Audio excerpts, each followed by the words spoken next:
While the body was drying, I started to paint the interior tub. I had some very cheap art paint left over, so I thinned it with floor polish and started going to work. I could have airbrushed this, but I wanted to cut in the door cards with light gray. So I took my time with it.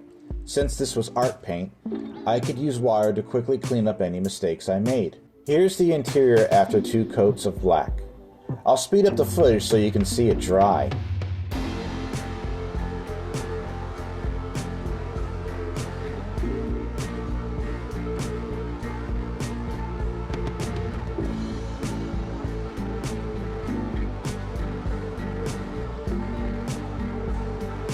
I wanted this engine to have aluminum heads, so I had to remove the camel hump casting on the driver's side.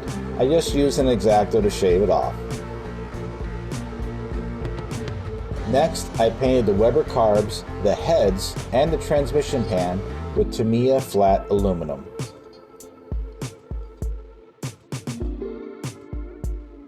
Next come the black parts. I used Tamiya gloss black.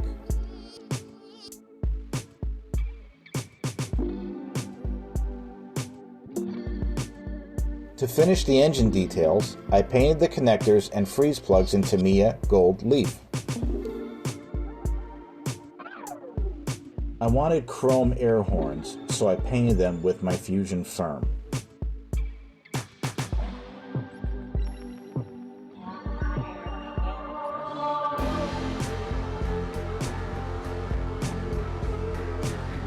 Now that the black on the interior was dry, I could start on the door cards and seats with Tamiya Sky Gray.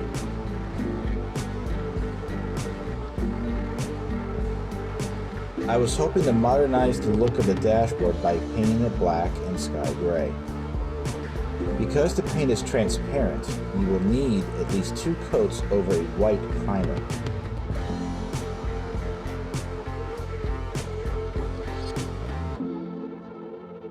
Now it is time for the tallow green piping on the seats. The design of the seats actually makes this easy.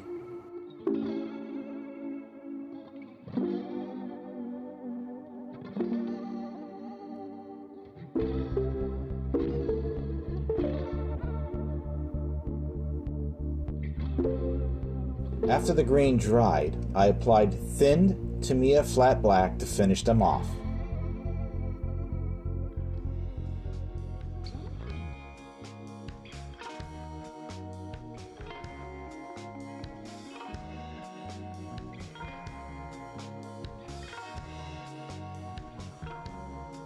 The Tamiya flat black takes to the floor polish so well, I decided to use it on the chassis. You can control the amount of gloss with multiple coats of floor polish, so with one color, I am able to get a gloss frame and satin undercoat look. With the second coat of gray dry, I could detail out the dashboard with thin Tamiya flat black. If you thin it enough, it will run off the raised parts of the gauges and give you the illusion of a detailed paint. Once the paint dried, I gave the dashboard and seats a coat of floor polish. When that dried, I used panel liner to get details on the air vents and seat upholstery.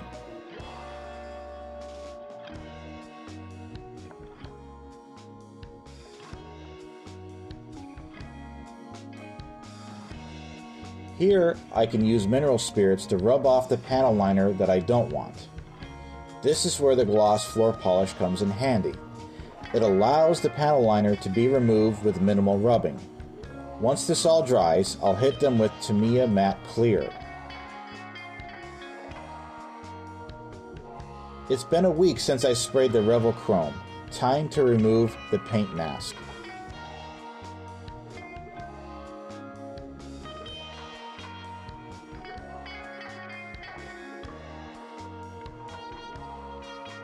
Carefully, I removed the vinyl paint mask while taking extra care to not touch the chrome.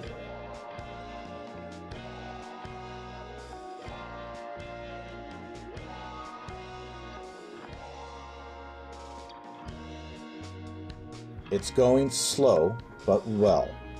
I'm flying so close to the sun now, it's getting warm. Look at that reflection. I was so happy.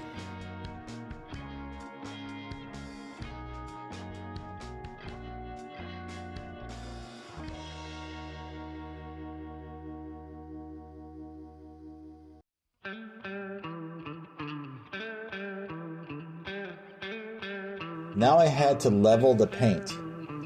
The chrome is unsandable, so I have to raise the black so it is level with the chrome.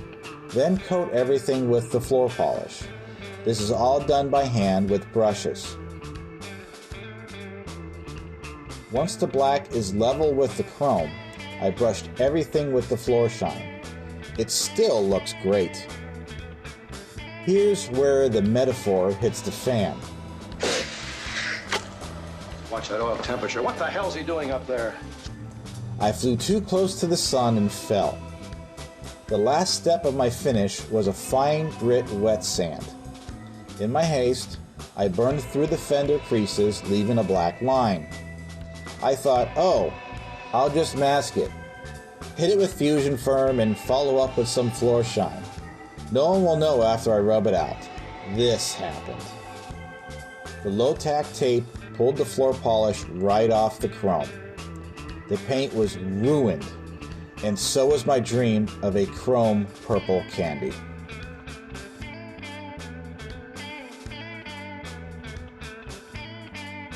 The floor polish was only sticking to Tamiya black on the body, so I had to remove it by hand. After some sanding, the body resembled a black and white cartoon. Maybe I should have stopped there. Stop it. Get some help. Also, I sanded the tailgate smooth. You may catch it during the paint portion of the video. I gave the body 4 coats of Tamiya flat black, then let it dry for 3 days. On the 3rd day, I masked the body so I can spray a Tamiya chrome silver base coat for the purple candy I was planning on. I filled the panel lines with Tamiya gloss clear to prevent the silver from bleeding into the door jambs.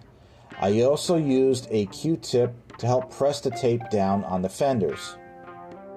I started to apply the Tamiya chrome silver in very light coats. This paint has a heavy texture compared to the flat aluminum, and I find this method works better for it. The body looks good by the end, and I should have stopped there, but I didn't. The bed was in terrible shape, and I honestly did not want to sand it, so I elected to use the supplied tonneau cover. Of course, it didn't fit well, so I had to trim and sand it. During the sanding, I somehow developed 3 white spots on the top, so the whole piece will have to be painted again.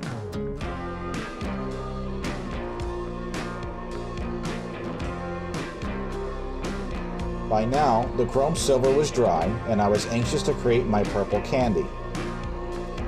Here comes insult to injury. I believed I could create a purple with red and blue clear. Brown, brown, brown. Instead, I got brown. Ugly brown. Discouraged, I took to the internet for some keyboard advice. That was another mistake. And on that bombshell, ladies and gentlemen, it's time to end. See you next week.